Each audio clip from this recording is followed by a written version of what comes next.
오늘 주신 말씀은 시편 98편 1절로 9절 말씀입니다. 시편 98편 1절로 9절 말씀 받들어 읽겠습니다. 새 노래로 여호와께 찬송하라.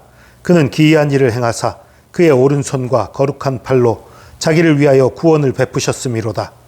여호와께서 그의 구원을 알게 하시며 그의 공의를 문 나라의 목전에서 명백히 나타내셨도다. 그가 이스라엘의 집에 베푸신 인자와 성실을 기억하셨으므로 땅끝까지 이르는 모든 것이 우리 하나님의 구원을 보았도다. 온 땅이여 여호와께 즐거이 소리칠지어다. 소리내어 즐겁게 노래하며 찬송할지어다. 수금으로 여호와를 노래하라. 수금과 음성으로 노래할지어다. 나팔과 호각 소리로 왕이신 여호와 앞에 즐겁게 소리칠지어다. 바다와 거기 충만한 것과 세계와 그 중에 거주하는 자는 다 외칠지어다. 여호와 앞에서 큰 물은 박수할지어다. 산악이 함께 즐겁게 노래할지어다. 그가 땅을 심판하러 임하실 것이미로다. 그가 의로 세계를 판단하시며 공평으로 그의 백성을 심판하시리로다. 아멘. 새 노래로 여호와께 찬송하라. 며칠 전에도 말씀드렸지만 새 노래로 찬송하라는 건 실제로 새로운 찬송으로 노래하라는 의미도 있고, 그리고 무엇보다 새로운 마음으로, 예전에 불렀던 것 때 하는 타성에 젖은 마음이 아니라 새로운 마음으로, 날마다 새로운 마음으로 하나님을 찬양하라는 그런 의미라고 말씀드렸어요. 그리고 그렇게 새로운 마음으로 찬양하는 데에는 새로운 찬송이면 좀 더 도움이 되니까 새로운 찬송으로 부르는 것도 의미가 크다고 말씀드렸지요. 그런데 이렇게 새 노래로 여호와를 찬송해야 될 이유가 무엇입니까? 그는 기이한 일을 행하사 그의 오른손과 거룩한 팔로 자기를 위하여 구원을 베푸셨음이로다. 기이한 일을 행한 게 중요한가요? 구원 베푸신 것이 중요한가요? 구원 베푸신 것이 중요한 것입니다. 구원을 베풀기 위해서 기이한 일을 행하신 것이지 기이한 일을 행하기 위해서 구원을 베푼 것이 아닙니다. 여러분, 하나님이 아무리 위대하고 능력이 많으신 하나님이어도 나와 관계가 없다면, 나를 구원하지 않는 하나님이라면 나와 아무 상관이 없잖아요. 내가 찬양할 이유도 없어요. 그러나 다행히도 우리 하나님은 우리를 사랑하시는 하나님입니다. 우리를 아끼시는 하나님입니다. 우리 대신 십자가를 지신 하나님이십니다. 우리 대신 십자가를 지시고 그 엄청난 고통을 겪으시고 피를 흘리심으로 우리의 모든 죄를 씻으시고 우리를 자녀 삼으신 구원의 하나님, 사랑의 하나님입니다. 그렇게 찬양하는 것이 마땅한 것이지요.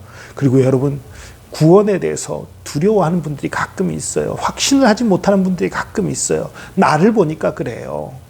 내가 못났는데, 나는 여전히 죄 가운데 있는데, 나는 어리석은데, 이 생각을 하니까 구원의 확신이 안 생기는 거지요. 그런데 오늘 말씀 보세요. 뭐라고 말합니까? 그의 오른손과 거룩한 팔로 자기를 위하여 구원을 베푸셨음이로다. 하나님을 위하여 구원을 베푸셨다는 거예요. 무슨 소리냐면요, 우리를 구원하는 것이 하나님께 기쁨이 되는 거예요. 우리를 사랑하시니까 우리를 구원하는 것이 하나님께 기쁨이 되는 거예요. 그래서 우리를 구원하신단 말이에요. 우리가 똑똑하기 때문에 구원하는 게 아닙니다. 우리가 착하기 때문에 구원하는 게 아니에요. 우리가 능력이 있어서, 권력이 있어서, 돈이 많아서, 힘이 있어서 우리를 구원하시는 것이 아닙니다. 하나님이 우리를 구원하기를 원하시기 때문에 구원하시는 거예요. 그러니까 우리 가운데 못난 모습이 있어도, 연약한 모습이 있어도 그것 때문에 구원을 뺏길까 봐, 구원이 사라질까 봐, 구원 못 받을까 봐 두려워하는 어리석은 마음은 버리시기 바랍니다. 그건 나를 주목해서 그래요. 예수 그리스도를 주목한다면, 우리 하나님의 사랑을 주목하면 내가 구원받는 것은 너무너무 당연한 일이에요. 여호와께서 그의 구원을 알게 하시며 그의 공의를 문 나라의 목전에서 명백히 나타내셨도다. 구약 성경에 있는 그 역사들, 이스라엘에게 행했던 놀라운 일들 너무너무 명백하게 드러나 있잖아요. 하나님이 하신 일들이 너무너무 명백하게 드러나 있어요. 사실 우리나라 한국 교회사를 봐도, 한국 교회의 역사하신 하나님의 은혜들을 보면 하나님이 살아계시고 역사하고 계시다는 것이 너무너무 분명하게 드러납니다. 그런데도 사람들이 그걸 무시하고 믿지 않는 거예요. 여러분, 우리나라에서 최초로 순교한 선교사가 누굽니까? 토마스 목사예요. 대동강에 불법적으로 들어왔던 제너럴 셔먼호.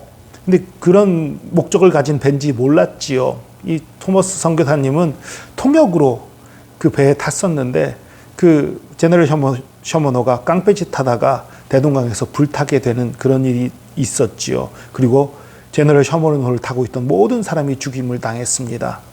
그때 토머스 선교사님이 가지고 왔던 성경을 자기 목을 치는 사람에게 줬어요. 그리고 그 성경을 그 종이질이 좋아 보이니까 그 성경을 가지고 자기 집을 도배했던 사람이 있었지요. 그가 예수님을 그 도배했던 그 글자들을 자기도 모르게 자꾸 읽다가 예수를 믿게 되고 그 집이 교회가 되고 그 집이 있던 곳에 교회가 세워지고 그 교회에서 평양 대부흥이 일어났습니다. 하나님의 놀라운 역사예요. 놀라운 섭리예요. 이건 지금 단적인 예 하나만 드는 거지만요. 정말 너무너무 놀라운 역사들이 얼마나 많은지 몰라요. 하나님의 살아계심을 증명하는 역사들 믿으시기 바랍니다. 두려워하지 마시고 그 하나님, 그렇게 역사하시는 하나님이 저와 여러분 가운데도 역사하고 계신 거예요. 그분은 인자하십니다. 성실하십니다. 그래서 우리가 하나님의 구원을 날마다 체험하고 볼 수 있는 거예요. 4절부터 8절까지는 찬양하는 방법에 대해서 말하고 모든 존재들아 다 하나님을 찬양해라 이렇게 얘기하고 있어요. 온 땅이여 즐거이 노래해라. 즐겁게 노래하고 찬송해라. 소리내라. 수금으로 노래해라. 음성으로 노래해라. 나팔로 호각으로 즐겁게 소리쳐라. 바다와 거기 충만한 것도 세계에 거주하는 것들도 다 하나님을 찬양해라. 큰 물은 박수해라. 파도 소리를 박수한다고 묘사한 것 같아요. 산악이 함께 즐겁게 노래해라. 다 찬양하라는 얘기들이 쭉 나오죠. 그리고서 그 찬양의 이유가 다시 한번 나와요. 1절에서는 찬양해야 될 이유가 뭐라고 그랬어요? 우리를 구원하셨기 때문이라고 나왔지요. 그런데 9절은 뭐라고 나오냐면 그가 땅을 심판하러 임하실 것이미로다. 그가 의로 세계를 판단하시며 공평으로 그의 백성을 심판하시리로다. 여러분, 늘 말씀드렸던 것 중에 하나님의 사랑과 공의는 동전의 양면 같다고 말씀드렸지요. 더 나아가서 사랑 안에 그 공의가 포함되어 있는 거라고 말씀을 드렸었지요. 마찬가지예요. 구원과 심판은 동전의 양면처럼 서로 떨어질 수 없어요. 더 정확히 말하면 구원 안에, 하나님의 구원 안에 심판이 들어 있습니다. 왜냐하면 나를 괴롭히는 사람이 있어요. 나를 괴롭히는 사람이 있을 때 나를 구원하려면 어떻게 해야 돼요? 나를 괴롭히는 존재를 무찔러야 되는 거예요. 심판이죠. 그래서 심판과 구원은 동시적인 거예요. 구원 안에 심판이 들어있는 거예요. 그래서 세상을 공의로 심판하실 하나님을 찬양하는 것이죠. 세상을 공의로 심판하실 하나님이라는 것은 결국 나를 구원하실 하나님이신 것입니다. 우리 하나님, 우리를 구원하시기 원하십니다. 우리의 대적을 심판하시기 원하십니다. 너무나 자비로우시고 사랑이 많으신 하나님입니다. 그분께 영광과 존귀를 돌리고 우리 온 마음을 다해 온 뜻을 다해 새 노래로 찬양하는 저와 여러분 되기를 축복합니다. 기도하겠습니다. 주님께서 구원하기를 원하셔서 우리를 구원하기를 원하셔서 우리를 구원하시는 것을 믿습니다. 우리를 구원하시기 위해 또한 세상을 심판하시는 것을 믿습니다. 나의 하나님, 사랑의 하나님, 인자하신 하나님, 능력의 하나님이신 것을 믿고 감사드리고 찬양드립니다.